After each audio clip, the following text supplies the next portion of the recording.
com.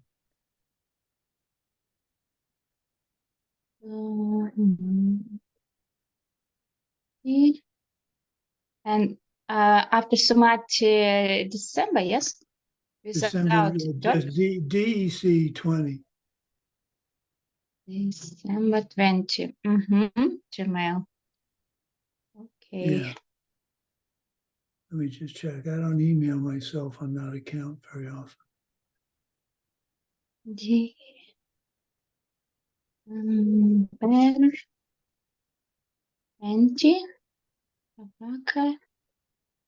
Yeah, that's right. Sumati DEC 20.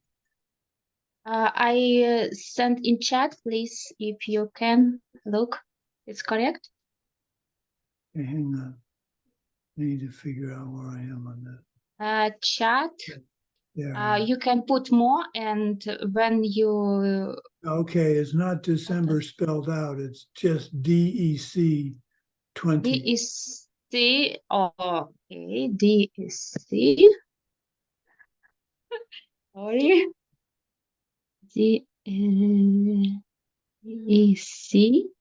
Free letter from December, yes? Yes. Please. There you go. Except it's Sumati, not Sunati. Oh, sorry. It's, I don't know. SUM. Yes. One SUN. moment. I correct. Yes, sure. It's my mistake. It's very close letter. There you go. Ooh. Yay. And I delete. And please, I copy and send. Steven ask.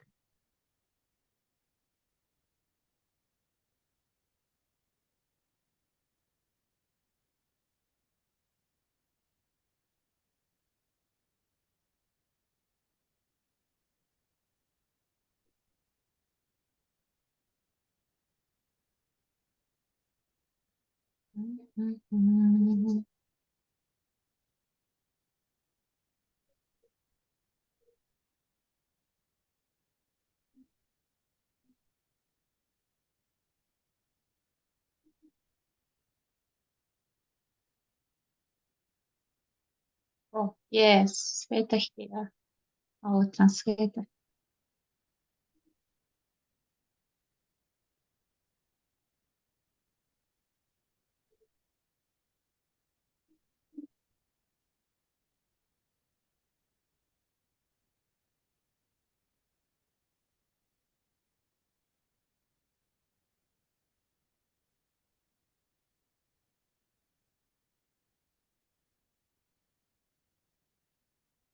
If you want to say something, you can, and after I set up you, I'm ready. Oh, hello. I just turned on my sound. I didn't hear what you said before, but thank you so much. Hello there, Venerable Sumati. Thank you so much for teaching us. Hello, everyone. You're welcome. Thank you for translating. Yeah, Thank you for everything. She not just translator, she do more things in our team. Thank you, folks.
Francisco, do you have the information on how many students have signed up?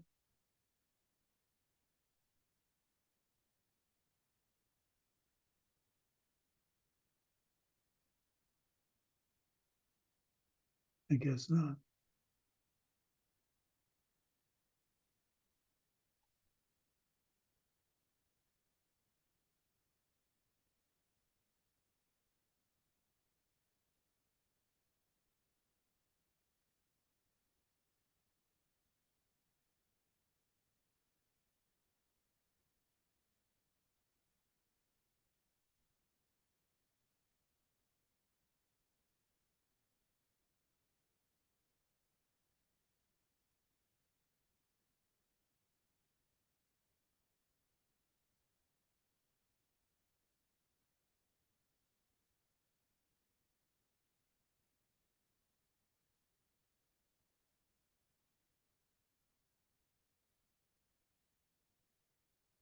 Say hi to Marina. Hi, Venerable Sumati. Hi, Sablana. Hi, Marina. Hi, Mike. Hi, Lilia. Ale, do you know how many people have signed up for the course? Oh, I need to check that. I will check it in 1 second. Battery. 10 seconds. A battery. Yeah, it's a battery. A battery.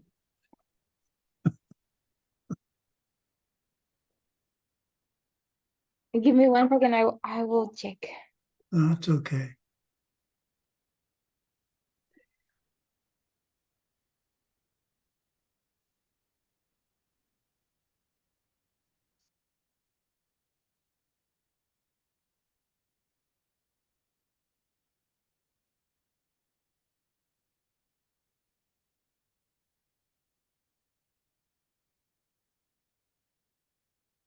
So we still have just the Russian translator? Yes. Okay. In English, we have 23 people registered. In English, wow. In English. And in Russian. In Russian, we have 6. Wow. Oh, great. ¿Qué es? Ay, guácala. Ah. I will be back. No, no, te lo como.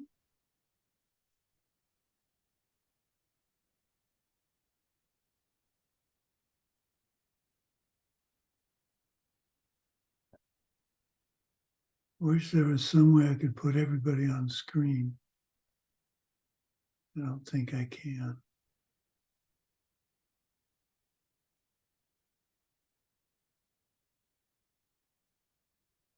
Well, let me do this.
Okay.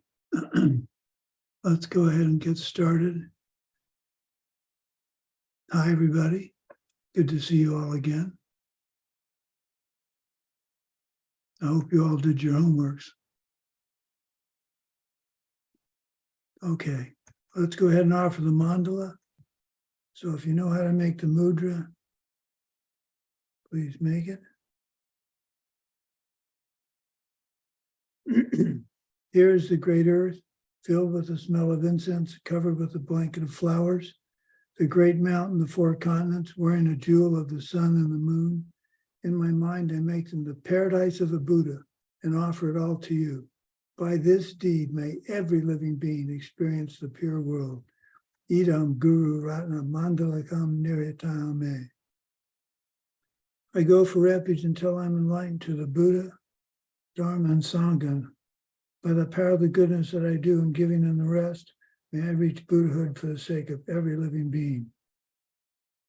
I go for refuge to the Buddha, Dharma, and Sangha until I achieve enlightenment. By the power of the goodness that I do in giving them the rest, may I reach Buddhahood for the sake of every living being. I go for refuge to the Buddha, Dharma, and Sangha until I achieve enlightenment. By the power of the goodness that I do in giving them the rest, may I reach Buddhahood for the sake of every living being. Okay. So something I like to do beginning of each class is do a brief review of the previous class. And the way I do that is I ask a couple of questions from the homework. So if anybody's got the answer, just raise your hand or unmute and give me the answer, please. So, who is the author of the book we're studying and what are his dates?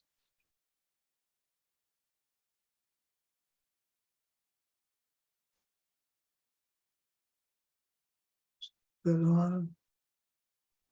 Mike has his hand raised. I don't see it. Oh, there. Okay, got it. Okay, Mike, fire away. Jetson Kappa, 1357 to 1419.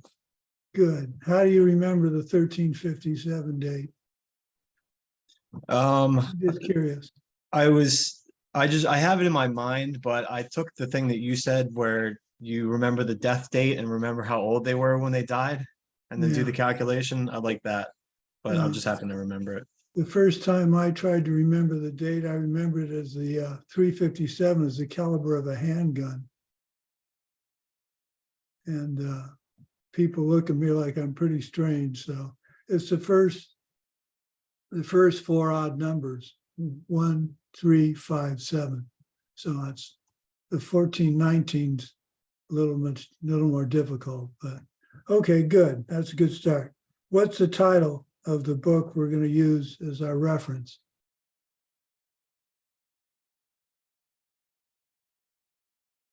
I can't see everybody. Anybody remember?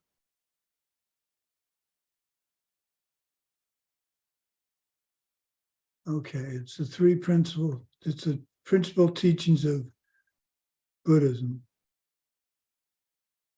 What's the name of the 14 stanza poem I read? That's the actual basis for what we're going to be studying. Somebody answered in Russian. They come It's Tibetan. Tibetan.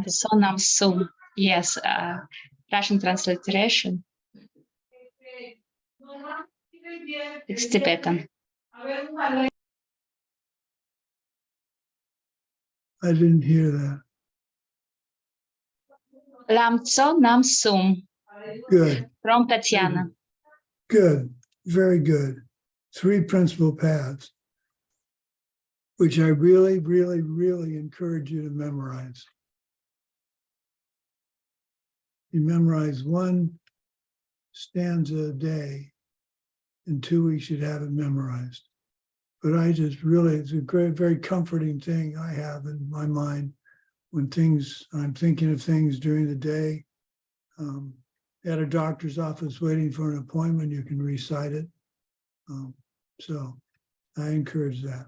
Okay, who wrote the commentary that we're studying?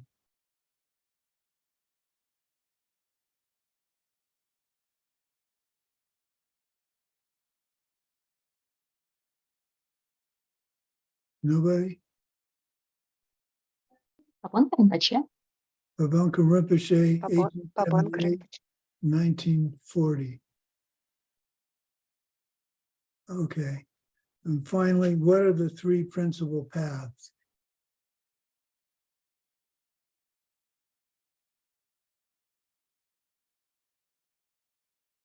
Renunciation, bodhicitta, correct view. Yes. Okay. Well, I'm going to do this every day, every class. So you should be able to answer the questions pretty easily. Okay, what are we going to do today? We're going to study something called Buddha nature. Now, today's class delves a little bit into the concepts of debate, which is not necessarily the clearest thing you're going to get in class. So we'll go over it twice. I encourage you to write down the following. So make a list. There are 4 items on the list. The first one is, number 1 is A and not B. This will make sense in a minute. So the first line you write down should be A and not B. The second line you write down should be B and not A. The third line you write down is A and B both. And the fourth line you write down is neither A or B. So everything that exists combines in either of 3 or 4 ways. So this is the Mushi Mun Sum teaching. And we use this in Buddhist logic extensively. So we're going to go through some examples and I'll repeat it.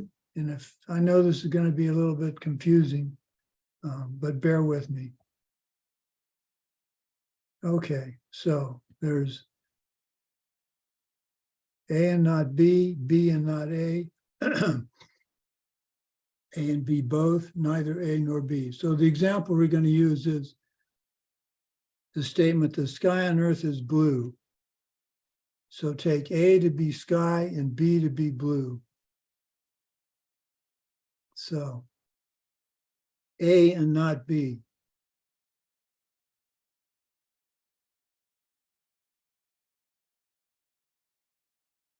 On this planet, under normal conditions, the sky is not blue. That's not true. So A and not B. If the sky, the earth on the sky and the earth is blue, and we say A and not B, we're saying A, the sky, and B is not blue. That's not true. Number 2, B and not A. Can something be blue and not the sky? Sure. Cars can be blue. A painted wall can be blue. I can be wearing a shirt that's blue. So the relationship B and not A works with the sky because something can be blue and not be the sky. Number 3, A and B both. The sky is blue. So yes, that relationship holds.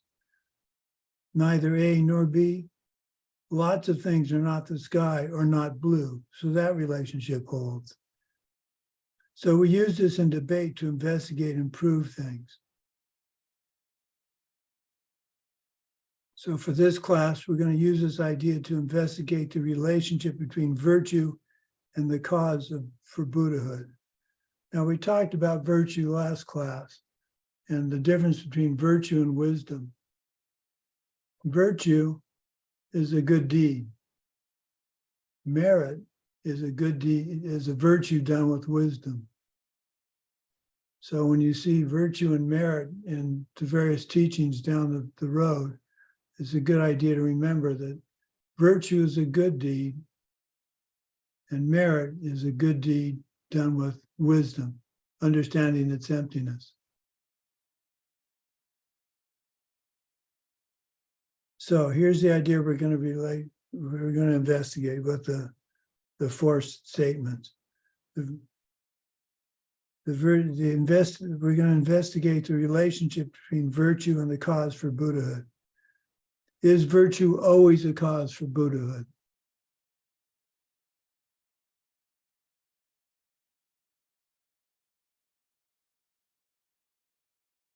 No. So A and B. Any good deed which is done under the influence of the three principal paths is a cause for Buddhahood. So yes.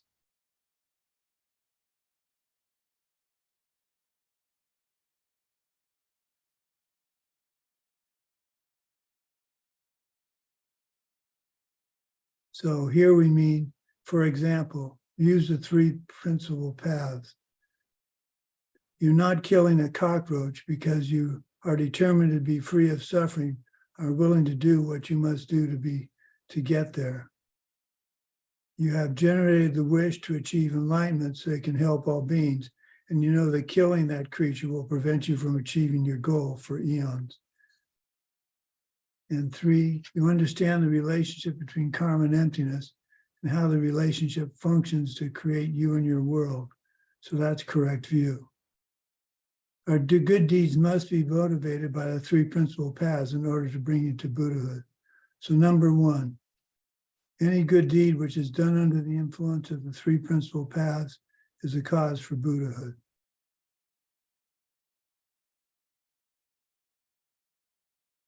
Number four, neither A nor B. Is there a case where something is neither a cause for Buddhahood and not a virtue? Well, that's ironic because just about everything we do or say comes under this category. So I may have confused you when I said number one was A and B. Number one is, A and B is number three. We'll go through this again. So number two, B and not A.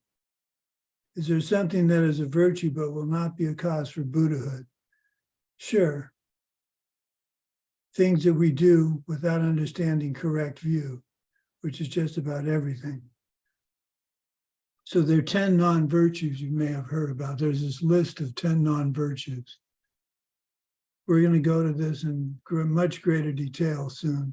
So I'm just going to list them now. But this is another thing you should have memorized. You should have memorized the 10 non-virtues, or you can remember them as the 10 virtues. So here are the non-virtues.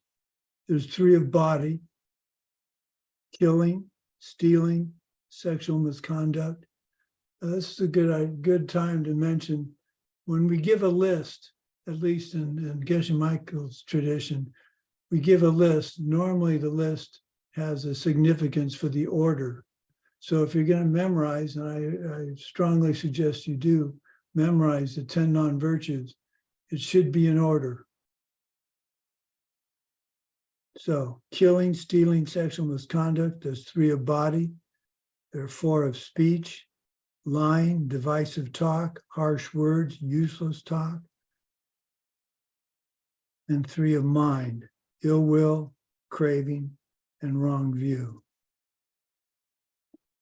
Now, I like to teach this from the positive standpoint.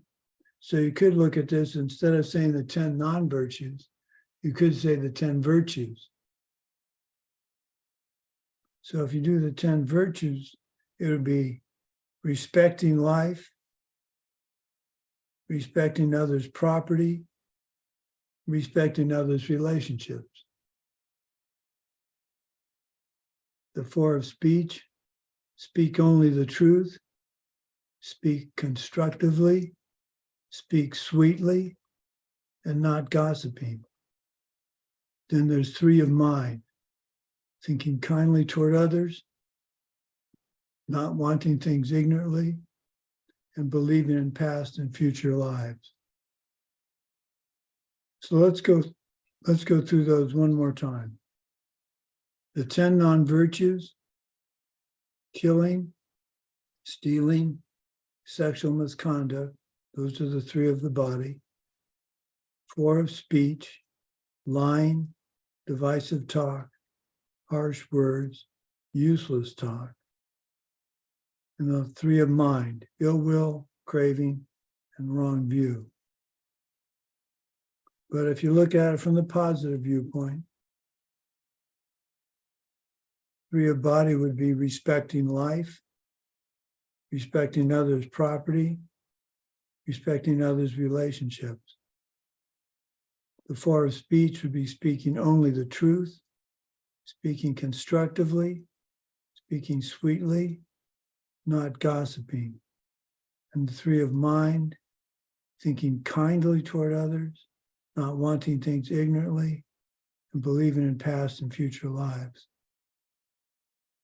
So let's look at the relationship A and not B. Is there something that is a cause for Buddhahood which is not a virtue? No. There's nothing you can do which is not a virtue that will get you along the path to Buddhahood, period. So let's repeat these.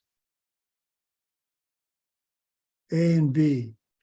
Any good deed which is done under the influence of the 3 principal paths is a cause for Buddhahood. Yes. Neither A or B. Is there a case where something is neither a cause for Buddhahood and not a virtue? Yes.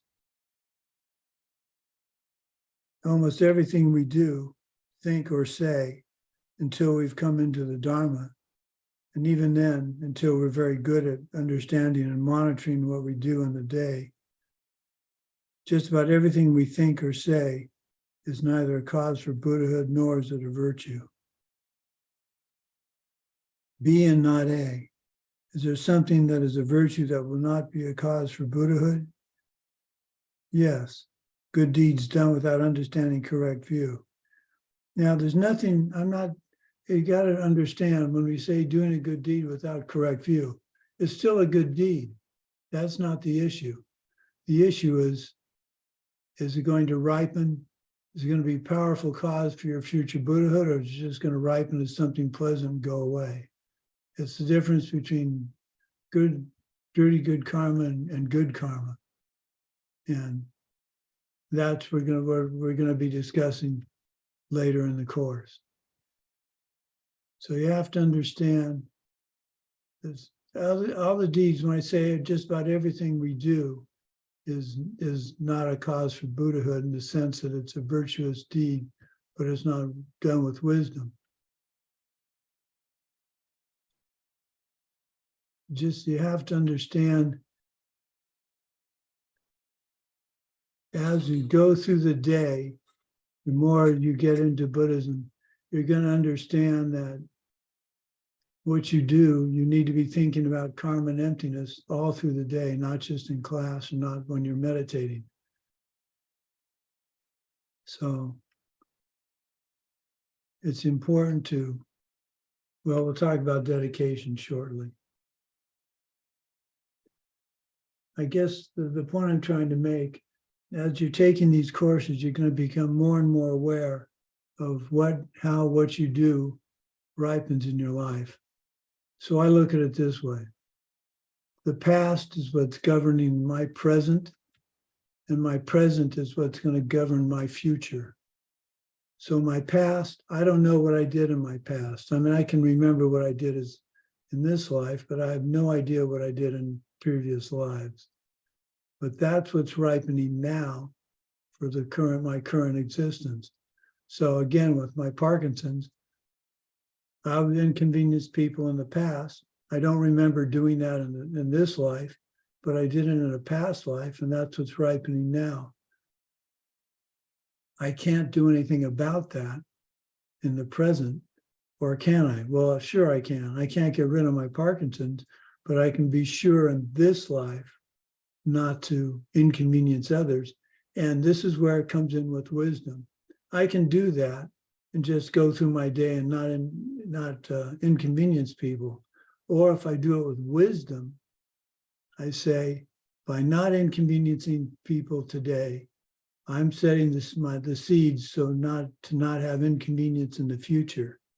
That's what the point I'm trying to get across is if you do this, if you think all day, the actions you're doing and what that's going to do for your future, very important, because that is what it's going to do for your future. So if you get mad at someone and driving by using a tablet while they're driving carelessly, you get mad at them, you're just going to have someone getting mad at you in the future.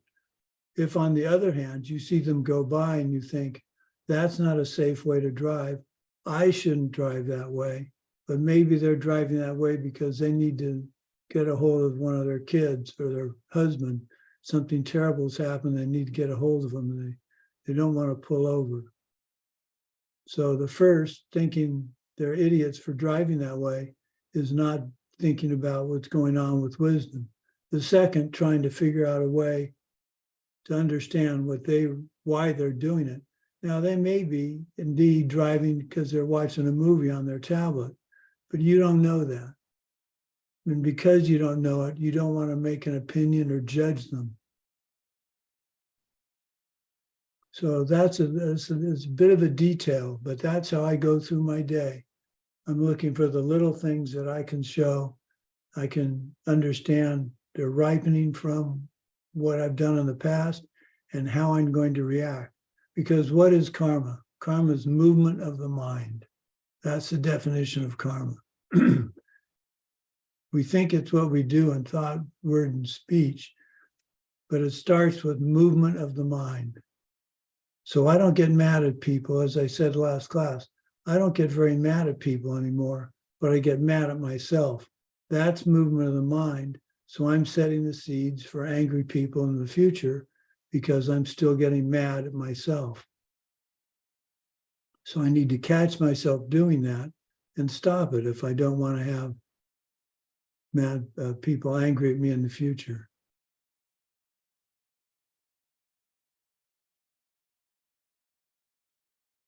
Okay. Do virtuous deeds have to lead to Buddhahood?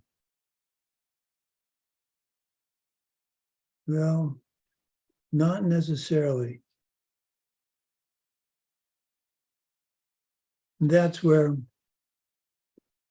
so it's not that if you do a good deed, but you don't think of it from the standpoint of how it's going to affect your future life, then it's still a good deed. It still ripens as a pleasant result in the future, but it doesn't contribute to your Buddhahood. That's why we need to very quickly and thoroughly begin to start studying the idea of karma and emptiness and get that working in our daily life. So the motivation, we talk about motivation a lot, and we need to think of the three scopes when we do that. Now, when I talk about the lesser, medium, and greater scope, it's very important that we don't think of each of these as being worse than the other. The lesser scope just want to escape lower rebirth, and so they change their behavior to not be born in the lower realms. That's great. That's a great start. Is it the best you could do? No. Is there anything wrong with it? No. It's a start. It's where we all start. And if we're honest with ourselves, that's probably where a lot of the time during the day we are. We just want to get through the day without causing any problems or having any problems come to us. Medium scope, they not only want to escape future lower rebirth, but they want to escape from rebirth at all. So that's better. That's more inclusive. How do I use the word better? What's a better word for? That's a higher thought process. You're not only wanting to not be reborn and not be reborn in a lower rebirth in the hell realms, but you don't want to be reborn at all. So what you have to do that, you have to reach Buddhahood or nirvana. So that's better than not wanting to be reborn in the lower realms, but there's still one that's even better than that. And that's the greater scope. The greater scope has both the lesser and medium scope wish, but determines that all beings want this, and so decides to work to gain their full enlightenment so they can help all beings reach enlightenment.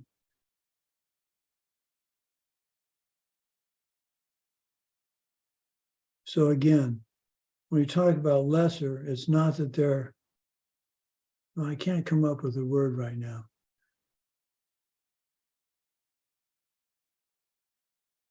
We talk, when you say something's lesser, it tends to be degrading it or saying it's not as important. Lesser scope is a great way to live your life. There's even a better way to live your life, which is medium scope.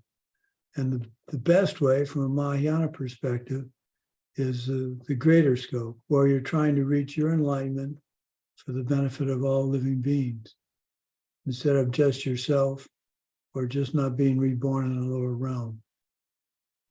So it's a big task to take on for a lot of people and thinking in a lot of ways, but you do this a little bit at a time and you find you can get to where you need to get.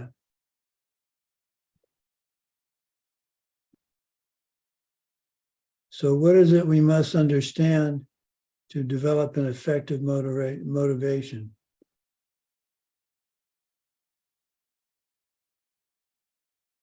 We need to understand the idea of karma and emptiness.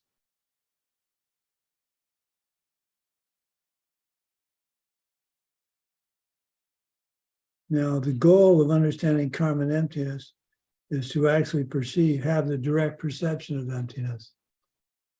And that's something Geshe Michael has had and talks about often.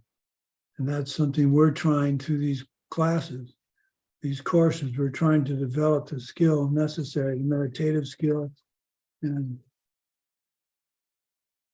our actions during the day that will get us to the direct perception of emptiness.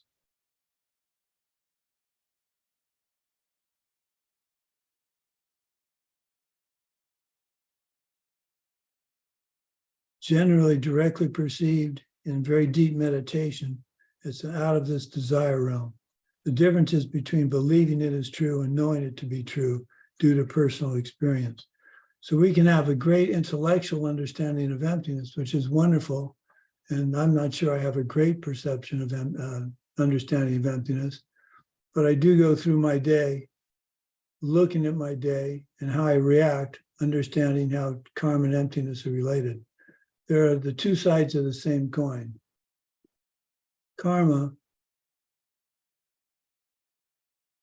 how can I put this?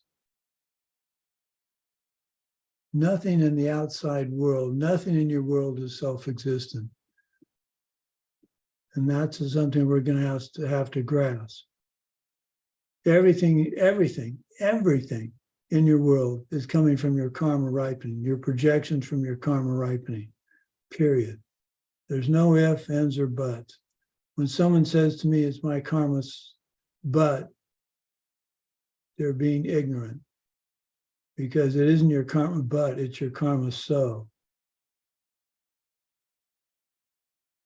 And it's very important to remember that. You'll find yourself going through the day saying, it's my karma but. Catch yourself and repeat back, it's my karma so. Because nothing's self-existent, they're empty of self-existence. That's how karma works.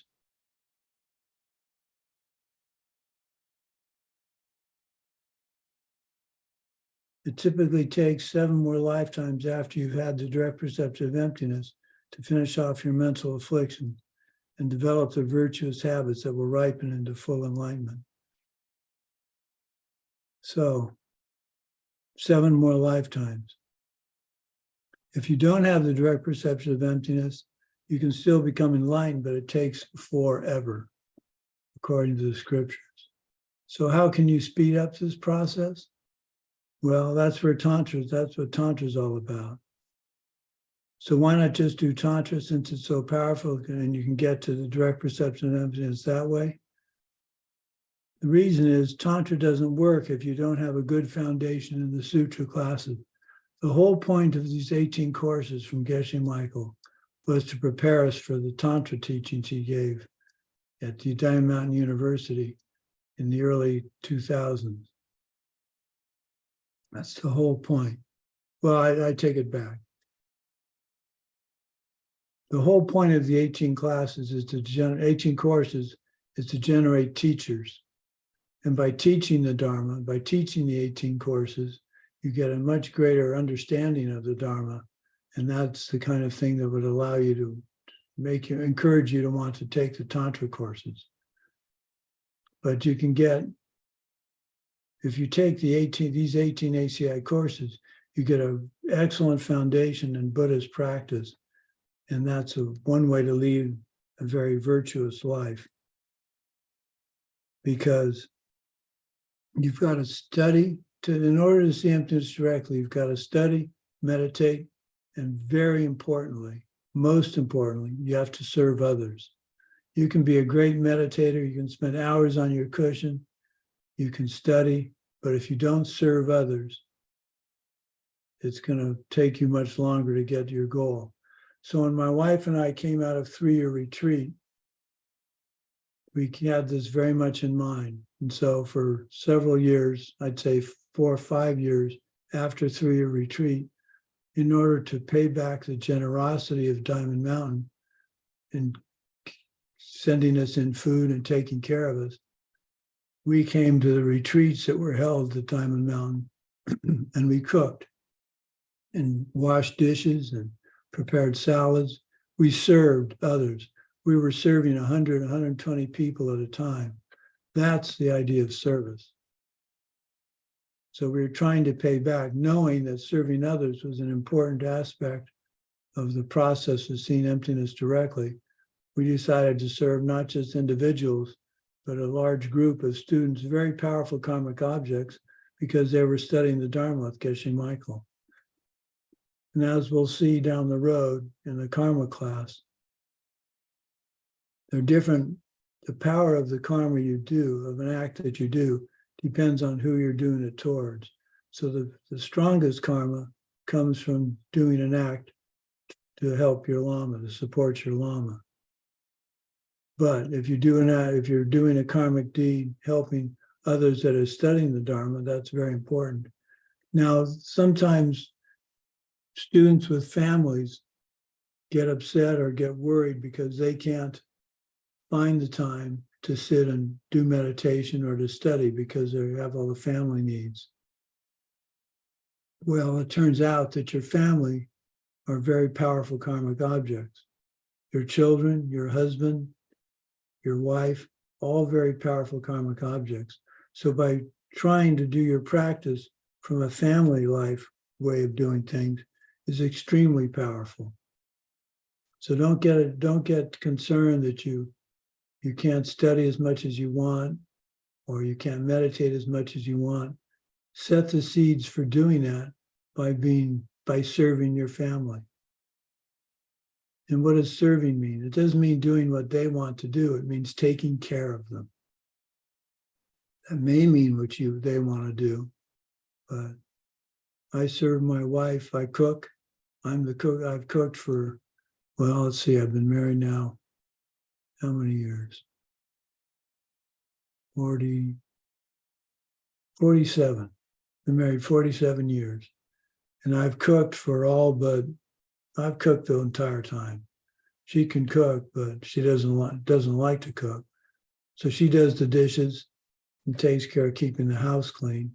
I have to empty the dishwasher. That gets old pretty quickly. But I actually have a funny story about that. I made a very special, back before we were vegetarians, I made a very special chicken dinner. It was an apricot chicken coated with breadcrumbs and apricots.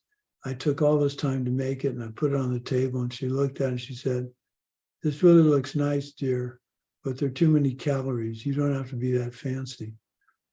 So that hurt when she said it, because I'd gone all this trouble. But because of that, I cook what we call, laughingly, we call it stump stuff. It's basically stew soups, things like that. I have a great, if anybody's interested, let me know. I have a great recipe for spinach pancakes. They look like patties, and I make those quite a bit. If you want the recipe, email me and I'll send it to you. They're really good and they're good for you, and you make a lot of them and they store very nicely. So why am I talking about recipes? I could talk about recipes for hours.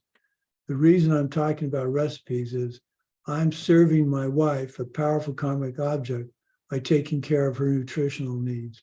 So when I make dinner, I can either just make dinner, or I can say, I'm making a nutritious meal for my wife, who's a very powerful karmic object.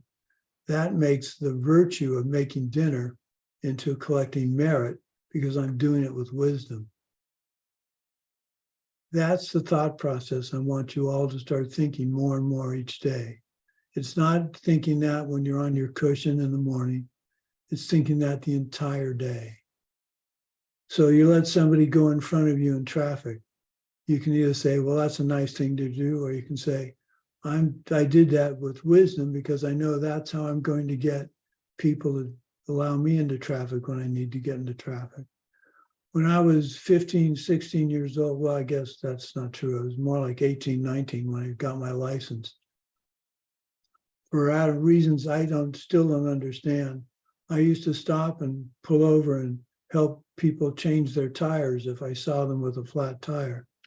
And the reason I did that, and I wasn't a Buddhist at that point, the reason I did that was because I wanted to have the opportunity.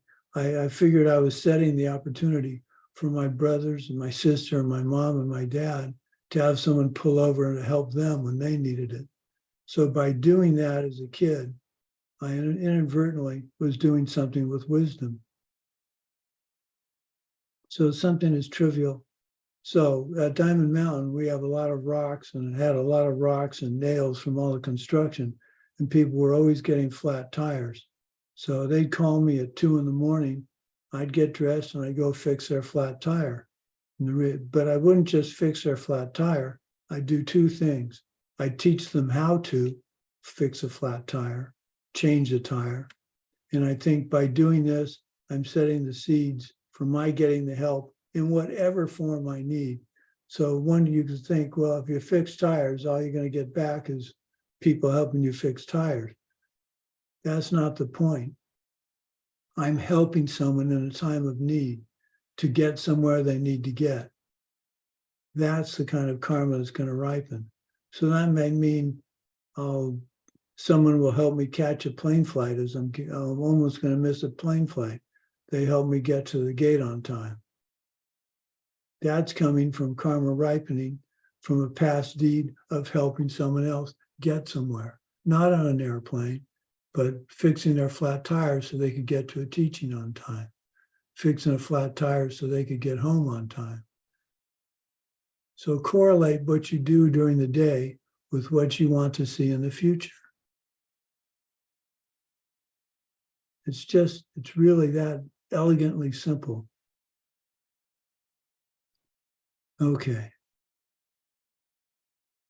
So what is the connection between emptiness, seeing emptiness, the three principal paths, and successful tantric practice? So renunciation. Renunciation means you've recognized that you're living in a broken realm and you've had enough of it. You develop a strong commitment to do what it takes to fix it. So I was trying to think of an example, good example of renunciation for me. And I had some trivial ones. This is perhaps the most important one. We stopped eating meat. We stopped eating meat because and I liked meat. I mean, I didn't go out of my way to eat meat anyway, but as the cook in the family, my wife started not wanting to eat meat before I did. And one day, as I was making a dish and adding meat at the end of my portion, I thought to myself, why not just give up meat? I gave up drinking alcohol. I used to like to have a beer or two on a hot day. I gave that up. Those are what I renounced. It's seemingly trivial, but it set the seed for, by being a vegetarian, I'm setting the seed for not having harm in my life down the road. You don't have to be a vegetarian to be a Buddhist, but it sure helps. So that's an example of renunciation. That happened, oh gosh, that was probably 1998. And I find it very easy to be a vegetarian. I'm reasonably healthy except for Parkinson's, which I don't believe is dietetic. Now they have all those fake meats. I like the fake meat. I like meatloaf. I don't know if any of you, if that's a tradition in any other culture, but I like meatloaf. And I found a recipe using the Beyond Burger to make meatloaf. Yay. Okay. Bodhicitta, the second of the three principal paths, the wish to achieve total enlightenment for the benefit of all others, comes from realizing that if you fix your world for yourself, just for yourself, everybody else is still stuck in samsara.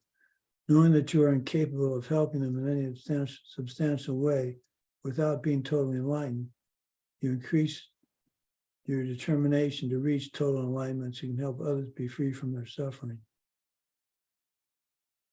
Through your studies, you realize that only by generating the merit from virtuous deeds can you set up the conditions for the direct perception of emptiness. So your life, here we go, your life focuses on helping others so you can truly help them by becoming totally enlightened. So yes, yoga is great. Yes, meditation is great. Yes, study is great. But if that isn't combined with service, you're missing a very strong aspect of your Buddhist practice.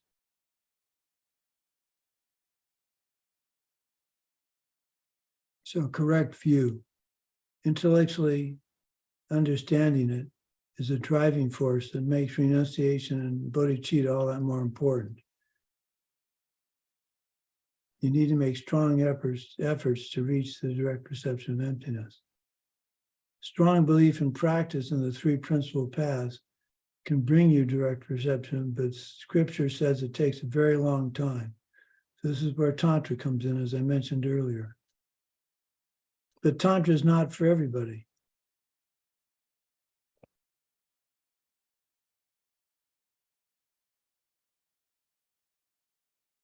In order to create our future Buddha paradise, we need to know what seeds to plant in our minds via our current behavior.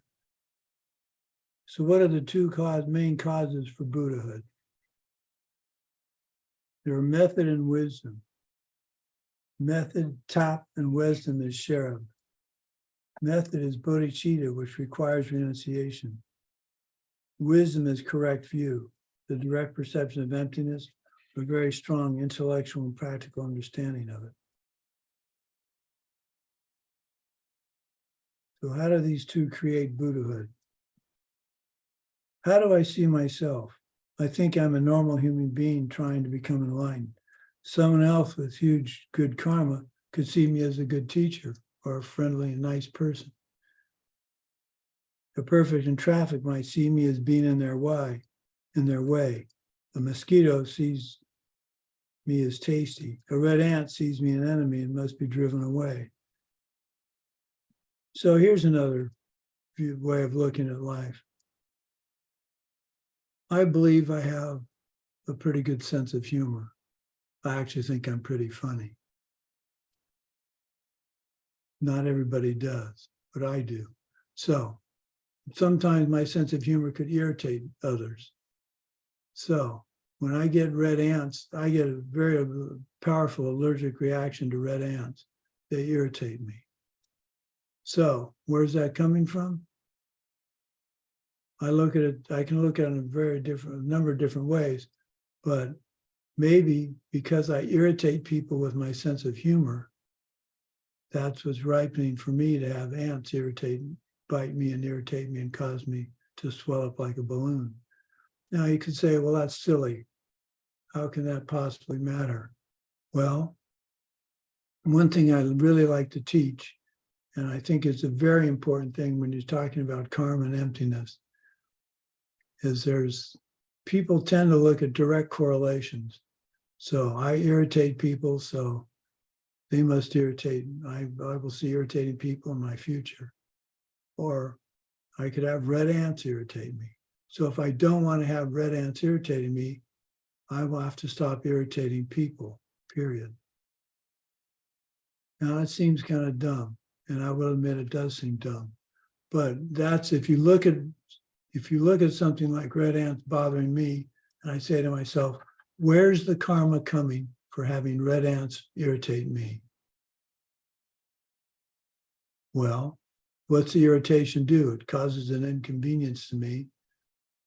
It irritates me. So how do I irritate others? My sense of humor? Possibly. So instead of telling a lot of jokes, I've pulled way back on that. Unless you get me started on puns. I don't know how puns translates in Russian, but that's play on words. And that's where I specialize in that. And if you get me started on that, I can be pretty annoying. So I try not to do that anymore.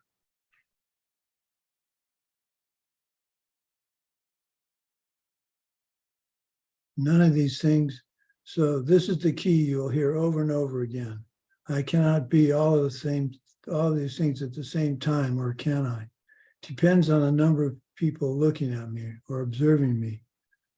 I am none of these things. I'm not self-existently funny. I'm not self-existently annoying. But I am, at the same time, I'm all these things. I'm blank from my own side, my emptiness, the lack of a self-existent me. But others' karma to see me as each of these cases we just mentioned, depending on who is doing the projecting. Everyone is having a valid perception as long as they're not on drugs or under the influence of a strong emotion. None are totally accurate because they'd have to be perceiving my emptiness, my lack of a self-nature. Now, all of this can be seen very confusing. And I'm not saying, this is where we have to be careful about teaching karma and emptiness. I'm not saying things don't exist. I am not saying things don't exist. Obviously, things exist. I'm talking to a flat screen with 20 people's pictures on it. Things exist, but they don't exist in the way I think they do.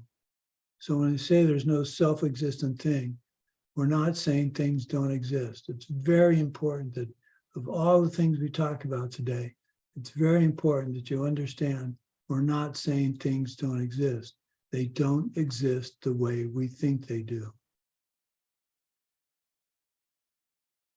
And when you understand that, and when you begin to think about that, that's where the idea of it's my karma so versus it's my karma but. The how and the why, that's a very important concept. The how I have Parkinson's is from my use of organic chemicals, most likely in my career. The why I have it is because of my inconveniences to others in the past. So when you have to be thinking constantly during the day, it's my karma so, and you have to be thinking during the day how something happens and why it happened. I just find that to be very, very uplifting. Because it's my responsibility. So let's turn all this talk to Buddhahood. Buddhas are said to have 2, 3, or 4 bodies, depending on who's teaching and what we're trying to get across. They're not really separate bodies, but more accurately, they're separate aspects of the body. The 2 are the Dharmakaya and the Rupakaya. This is something you should know. The Dharmakaya and the Rupakaya. The Dharmakaya has many meanings. The two main ones are the teachings of Lord Buddha. Dharma has two main definitions. They're the teachings of Lord Buddha, and the other one is any existing thing. For now, we'll focus on the idea of the teachings of Lord Buddha.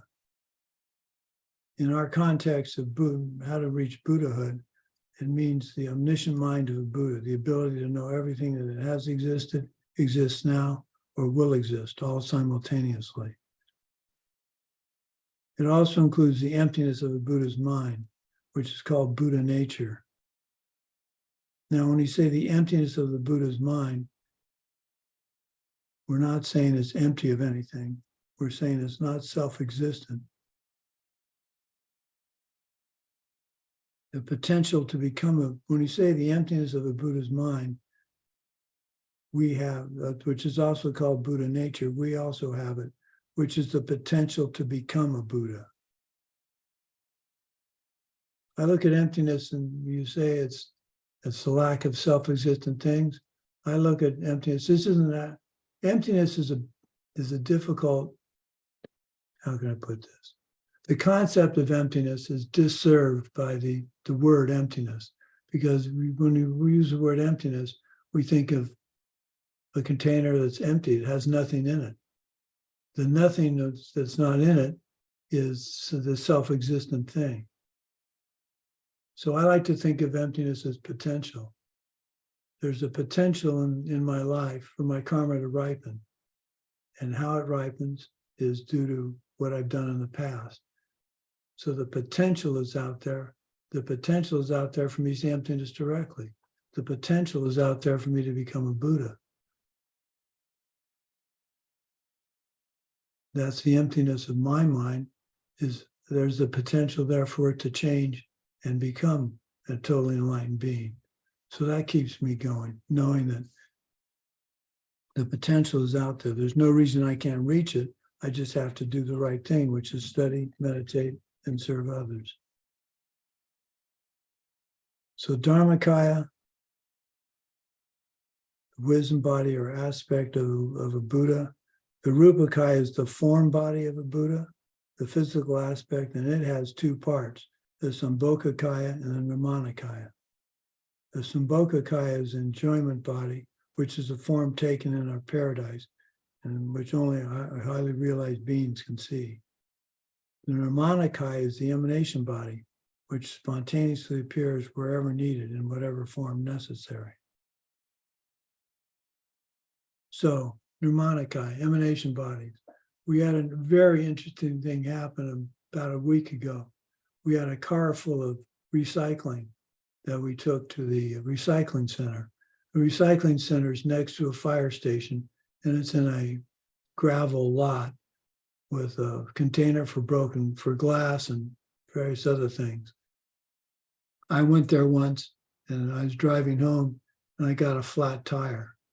And that flat tire, believe it or not, the flat tire was due to a Roman Catholic metal cross that had punctured my tire. So I picked that up when I drove into the lot that had the recycling. So we don't go down into the lot anymore because we don't want to get a flat tire. So what's the interesting story?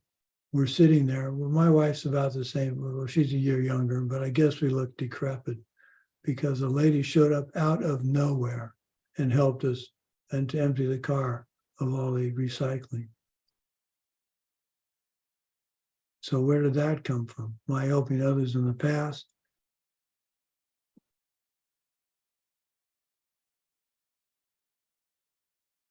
The Nirmanakaya. Someone spontaneously appeared. I'm not saying she appeared in front of me out of the thin air. I'm not saying that. I went down to put my first load of material into the bin for the recycling paper. And I heard a voice say, "Would you like help?" And I looked at my wife and she looked at me, and we looked up the road, and there was this nice young lady getting out of her car, asking us if we needed help. We both looked at that and said, "Wow, an angel." Our past deeds ripened, both of our past deeds ripened to have this person help us, because in the past we helped others. So instead of just going, well, that's a nice lady, thank you, we both thought, nope, that's our karma ripening to have someone come and help us right when we needed it. And because of that's thinking with appreciating a virtuous thing happening with wisdom. So the Rupakaya and the Dharmakaya. The Dharmakaya is a result of the collection of wisdom, the direct perception of emptiness. The Rupakaya is the collection of merit through virtuous actions done with correct view. So how do the three principal paths contribute to these bodies of a Buddha? Renunciation and bodhicitta generate merit, and that contributes to Rupakaya. Correct view or wisdom contributes to the Dharmakaya. So if you practice the three principal paths perfectly, you can become a Buddha quickly, but it's not that simple as it sounds. There are two kinds of obstacles to all of this. There are the knowledge obstacles and the bad thought obstacles. Knowledge obstacles, ignorance of the Dharma, emptiness, counteract or overcome by studying the Dharma, embracing emptiness and karma. Keeping a 6-time book is one way to keep track your closeness to renunciation and how far every day you're not getting there. There's an app for Android. I guess it works. I think it works for Mac also. I had one of my students in South Africa develop an app that you can get for free, and it allows you to keep your 6-time book on your phone. So we'll talk about the 6 times book down the road and keeping a 6 times book. But the app's available. Right now I'm spacing on what do we call it?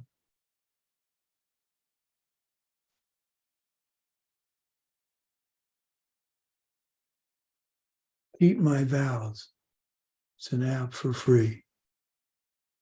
So we ask if you get it, we ask that you make a donation to Diamond Mountain, but you don't have to. But it's a very convenient way to keep your 6 times book, because we all have phones and we're all constantly looking at our phone. So it's a good way to keep your vows.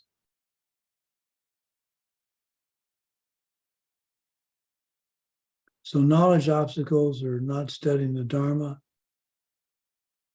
Bad thought obstacles, this blocks you from reaching nirvana, the permanent cessation of all mental afflictions. So how is Chezon Kapa able to do such amazing writing all his life?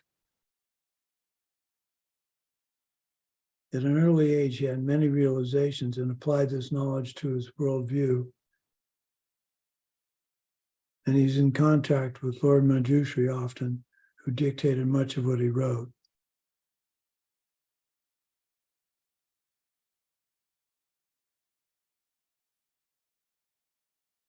So we talk about, and after each class, we do something called dedication. Now, the reason we dedicate, there are many different reasons, but the main reason we dedicate is because we want to stop. Well, let me back up. Now, let's get ahead of the game. Let's look at it this way. By dedicating a good deed, you can add to your collection of merit that will result in you reaching total enlightenment. The dedication is a reminder of your correct motivation. In day 6 of Liberation in the Palm of Your Hand, Pabonka Rinpoche gives details on the concept of dedicating good deeds. The following verse, said to be from the Sutra of Questions posed by Sagaramati, describes how to prevent anger from destroying virtue. If you dedicate a virtue, a good deed, you protect it from being destroyed by a bad thought, a bad action. For instance, if you're a bodhisattva, if you've taken the bodhisattva vows and you're working on being a bodhisattva, helping others so you can reach your total enlightenment and really help them. If you get mad at a bodhisattva, that destroys something called your root of virtue. Now we're a bit ahead of the game talking about that, but the point of talking about it is that you don't know who's a bodhisattva, so you don't want to get angry at them. So you don't want your good deeds to get destroyed by getting angry at somebody. So every time you do a good deed, you dedicate. So here's the Sutra of Questions posed by Sigamatri. So think about this. Just as a drop of water fallen into the great ocean does not disappear as long as the ocean does not dry up, so also virtue dedicated to enlightenment is not exhausted until Buddhahood is achieved.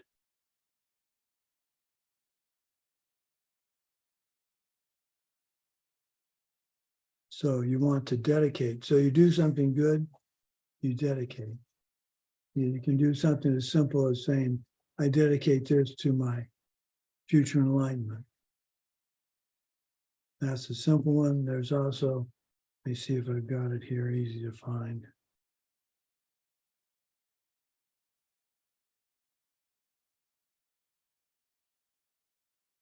No, I'm not finding it. Here it is. I'll repeat this a couple of times. You may want to write this down. This is a good dedication.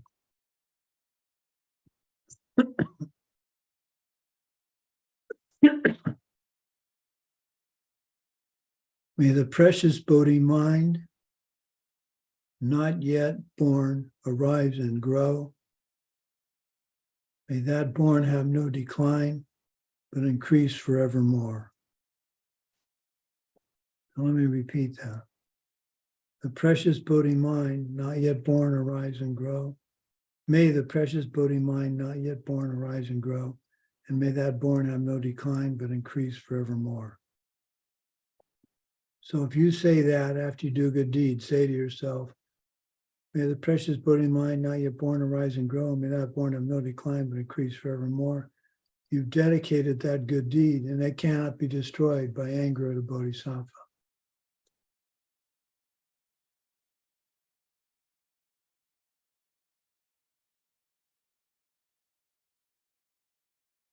So that's a difficult class. The A and B thing is difficult to understand until we get into the tantras, into the debate, which is course 13. So we've got a long way to go. But the idea about today's class was more, to me, the important thing about today's class is understanding what Buddha nature is. It's the emptiness of your mind. You can have a mind of a Buddha. You can become a Buddha, but you have to work at it. And the way to do that is through meditation, study, and service. And understanding the interrelationship between karma and emptiness, and how everything in your world is a projection of your past deeds, everything. I don't particularly like former President Trump. I'm not thrilled with him as a president. Wasn't thrilled with him as a president. I'm not thrilled with what he's doing in our country now. So I can either complain about it and not really solve a problem, or I can look in my life and think about what I've done in my life, this life or past lives, to cause people to be unhappy and cause dissension. Gossip is one way to cause dissension. I don't know if any of you have been victims of gossip in your place of work or in your life, maybe as a kid in school, but that's very destructive. And that's kind of what I see former President Trump. That's my karma ripening for having been disrespectful for others, to others in the past. It's ripening now to have him be disrespectful to our country. So I can complain about it. That's not going to do anything. Or I can do something about it, which means I have to not gossip. I have to speak the truth he seems to me to be speaking lie after lie. That comes from my being dishonest in the past to very powerful karmic objects, my parents. I like to think I was a pretty good kid, but one time I was telling my mom that, and she looked at me and just laughed. So I guess it wasn't as good a kid as I thought. But look at your life, look what's going on in your life now. And if you realize that's all, if you truly, and you have to truly believe this, because otherwise this is all going to be a waste of your time. You have to truly believe that your life is your projections ripening from your past deeds. And the way that you're going to believe that is if you believe in past and future lives. If you don't believe in past and future lives, then what does it matter what you do in this life? It doesn't. But if you're going to be a card-carrying Buddhist, you need to take refuge. And if you take refuge, you're taking refuge in the concept of past and future lives. Because of a past life, the past is now, what's happening to you now. Because of future lives, what you do now is what's going to ripen in your future lives. You have to get that in your mind constantly.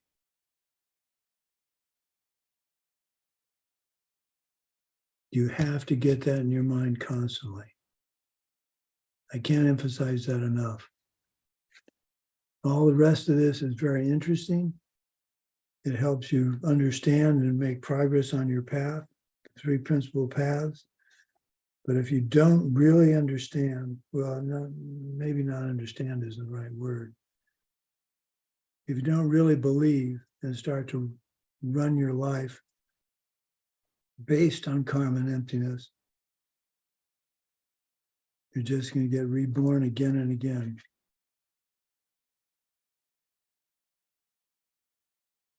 So, it's another short class.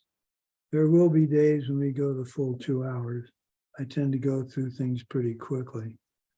Are there any questions? I'm not sure. I guess I'll send this to, I'm not sure. I'll send it to Ale. Yes. I'll send to Ale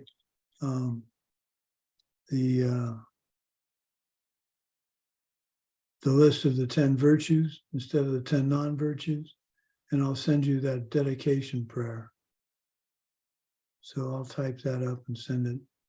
And I apologize I can't send it to the Russian students in Russian, but I can't. So Svetlana, if you want to translate that for the Russian students, that would be great. No questions? Either I bored you to tears or this is a lot to think about. Mike. So for the homework, it says that we have to memorize the verse called dedication of the goodness of a deed. That's separate from the dedication that you gave us. Are they two different things? They're two different dedications. The one you're going to get all through class, all through the courses is the one we're about to do. That's good, that's fine. If it resonates more, the one I gave you, that's fine too. There, you can be as simple a dedication as I dedicate what I've just done for my future enlightenment. It's what's the movement in your mind that's causing, it's not so much what you say as what you feel. So Right. if it was me, I'd memorize the one that you're asked to in class, because then when I ask you to give the dedication next class, you'll be able to do it. Gotcha. And could you repeat the one that you said again? I got half of it. Sure. May the precious Bodhi mind not born arise and grow, and may that born have no decline but increase forevermore. That was taught to me by a teacher who passed away last year. I had Well, I tell you what, let me do this. This is going to take a little bit of time, but I think it's worth it. Just hang on a minute. I need to get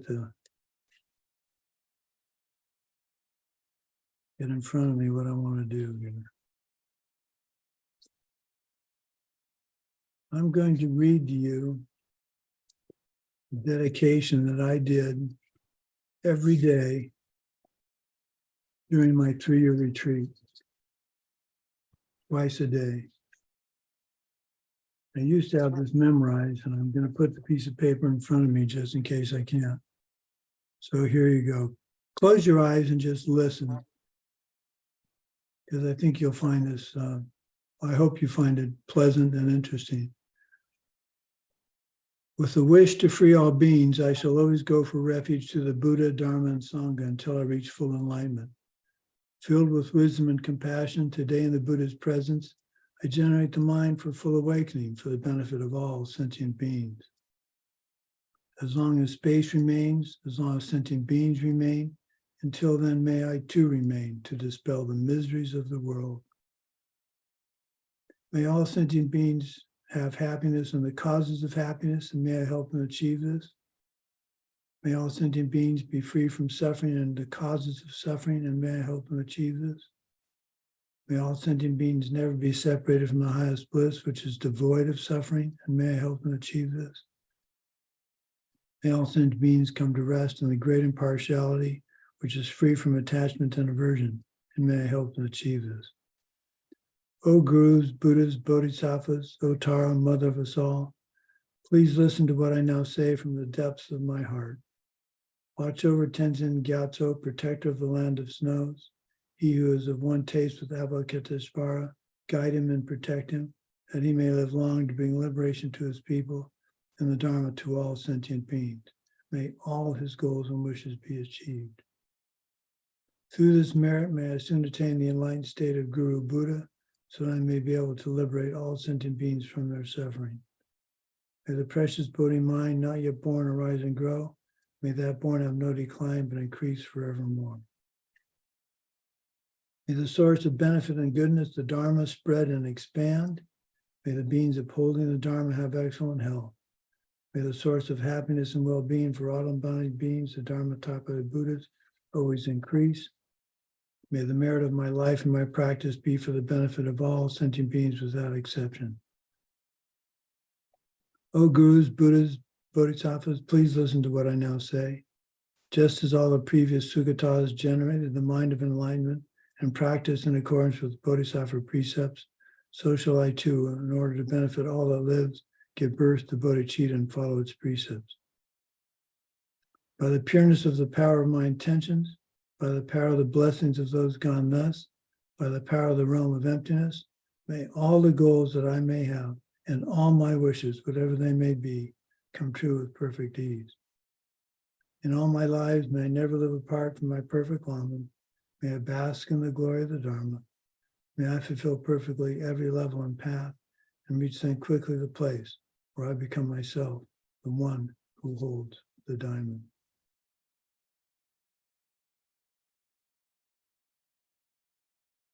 That's a long dedication. That's why I like the short one that we have in class, or the one I gave you. It's a little easier to do that when you do something nice during the day. Okay. Thank you for the opportunity to teach. I appreciate it. I understand you take the time for this, and I'm very happy to do it. I do encourage you to get the homework done. If you do the homework, keep up with the homework, you'll find you understand what we're talking about much better than if you put it off.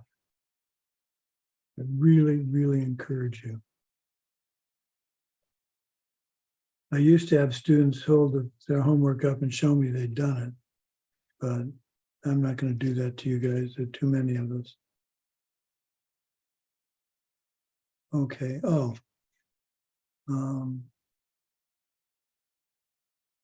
There's a book, The Three Principal Paths of Buddhism, that Geshe Michael and his teacher published. You can get it from the Mahayana and Sutra Press. You can get it off the internet. You can go to Amazon and order it. It's in English, so that's not going to help those that don't have a good English background, but I don't think it's been translated into other, it may be, you may be able to get a translated version, but I really strongly encourage you to get a copy of that book. If you have nothing else in your Dharma collection at this point, that's an incredible start to your education. And here's a bonus. If you buy a copy of it in English, and you can show me that you have a copy of it by holding the copy up in front of the camera, I will send you a scan of that digitized. It makes it much easier to look for information when you're looking for the list of three sufferings, or the list of this, or the list of that. You can use the OCR function on the book and find it very easily. But I need to see you hold up a copy of the book. As an author, I understand from my publisher that if you buy a copy of a book, you can have a copy of it digitally. You can't give it to somebody else unless they have a copy of the book, physical book. That way you haven't cheated the publisher or the author out of the royalty for publishing the work. So that's why if you hold the copy up, I see that you have it, then I can give you a copy, send it to you. Okay, so I need to write down what I owe you. I owe you the precious Bodhi mind, so dedication, and the 10 virtuous deeds.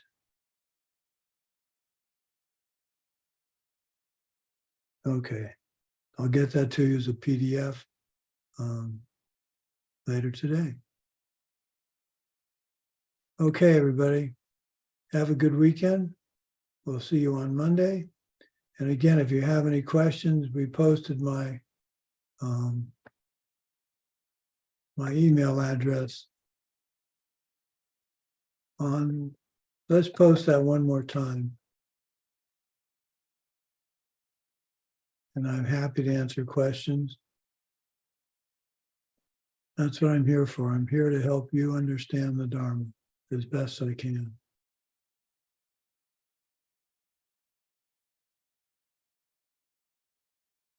Okay.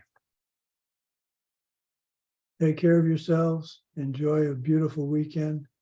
And thank you for coming to class. This is a lot of fun. Doesn't look like I'm having fun, but I am. Okay. Bye-bye. Thank you, dear teacher. You're more than welcome. Thank you very Thank much. you. Thank you, Venerable Sumati. Thank you all for joining us. So Ale, I should send that to you to send it Yep. to everybody else? Okay. Okay, bye-bye. Thank you. Have a good day.